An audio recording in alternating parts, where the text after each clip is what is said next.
ഈശോ മിശിഹായ്ക്ക് സ്തുതിയായിരിക്കട്ടെ. ഇന്ന് ജൂലൈ 13 വിശുദ്ധ മാർഗരീത്ത. 3-ാം നൂറ്റാണ്ടിൽ ഏഷ്യ മൈനറിൽ ജീവിച്ച മാർഗരീത്ത എന്ന വിശുദ്ധയുടെ കഥ കേട്ടാൽ ഒരു നാടോടി കഥയാണെന്ന് തോന്നും.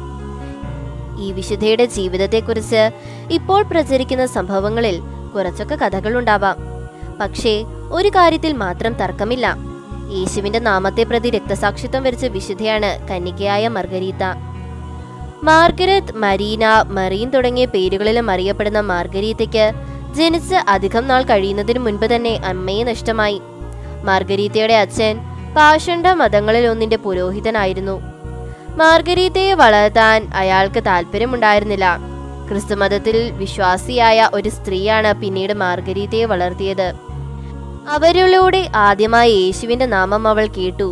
അവൾ ഈശോയെ സ്നേഹിച്ചു തുടങ്ങി. യേശുവിന്റെ നാമത്തിൽ എന്നും നിത്യകന്യകയായി തുടരുമെന്ന് അവൾ ശപഥം ചെയ്തു.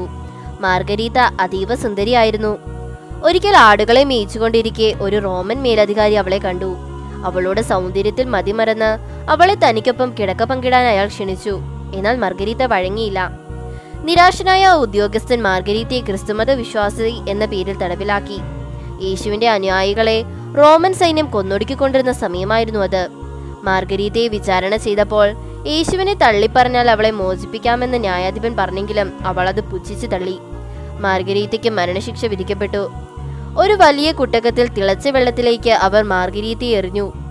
എന്നാൽ അവൾക്ക് 1% പോലും പൊള്ളലേറ്റില്ല. പലതവണ ശ്രമിച്ചുവെങ്കിലും അവളെ കൊലപ്പെടുത്താൻ അവർക്കായില്ല.